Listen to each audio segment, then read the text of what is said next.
You like it? As far as the sponsorship side, it's very flattering. I mean, it was very flattering from day one.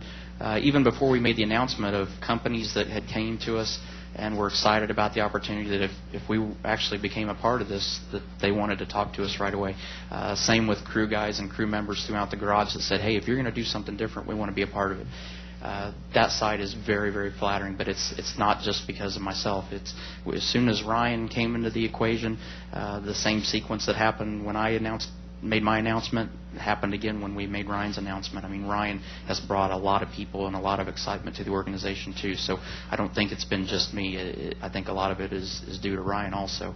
The new logo is something that we wanted to obviously have something that was a reflection of my personality and passion, and I've kind of always had that old school attitude, and that's what the logo's all about. It has the V you see at the bottom is what you'd see on a Chevrolet, and it just has that old school feel, so that's what the new logo's about. Tom? Oh, I'm sorry. Jenna Fryer, Associated Press. General Winfield, just to clarify, you said you had a 6-year contract with DEI. I think most of us had thought the military just does 1-year deals. Was that 1 years? You're right on it. It is 6 1 year. I mean, it's always 1 year. That's the way we operate.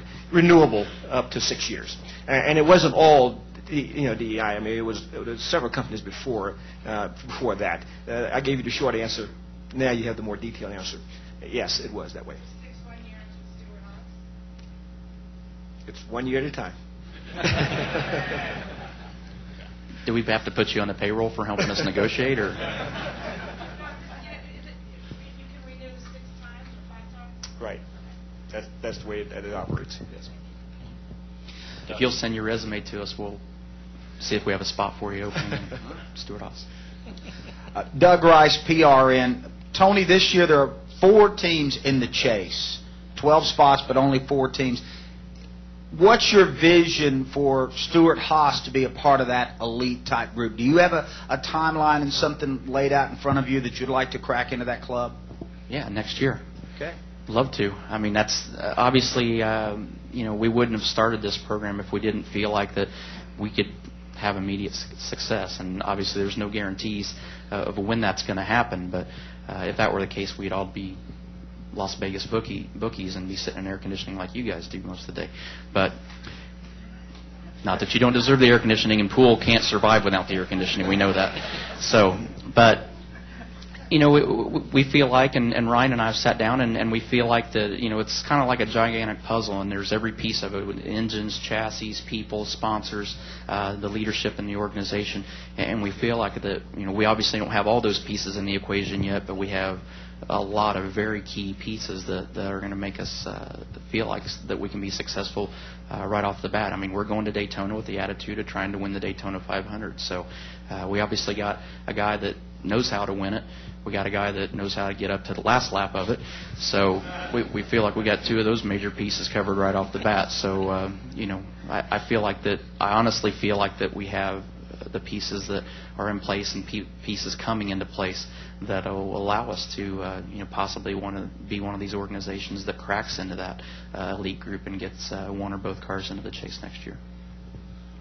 Tony, Tom Jensen from SpeedTV.com again. You talked about one level of energy and excitement when you made your initial announcement, and another one when the announcement that you signed Ryan come on. Does winning last week at Talladega, does that help this team at all with your level of energy and excitement, even though it's a different team that you won with?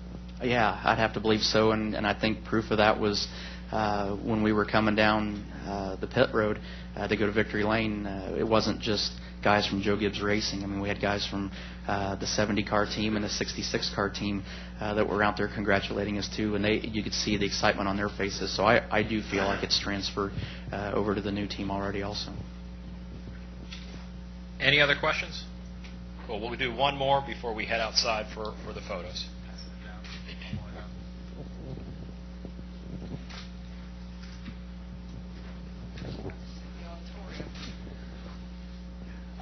Brian Keith, frontstretch.com. Ryan, this one's for you. You brought up the 66 and the 70 car. How closely are you following the owner points position with the 66, knowing that based on how it turns out, it may affect your ability to be walked into the field for the 09 500?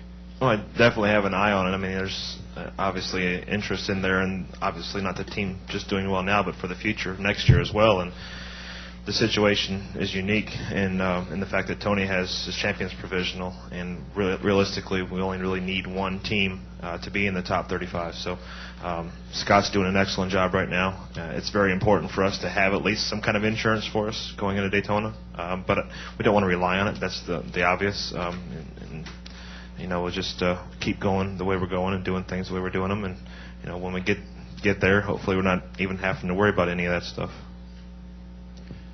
All right, ladies and gentlemen, thank you very much. We'll head outside, do the car unveilings. We'll let everyone have a chance to get set up.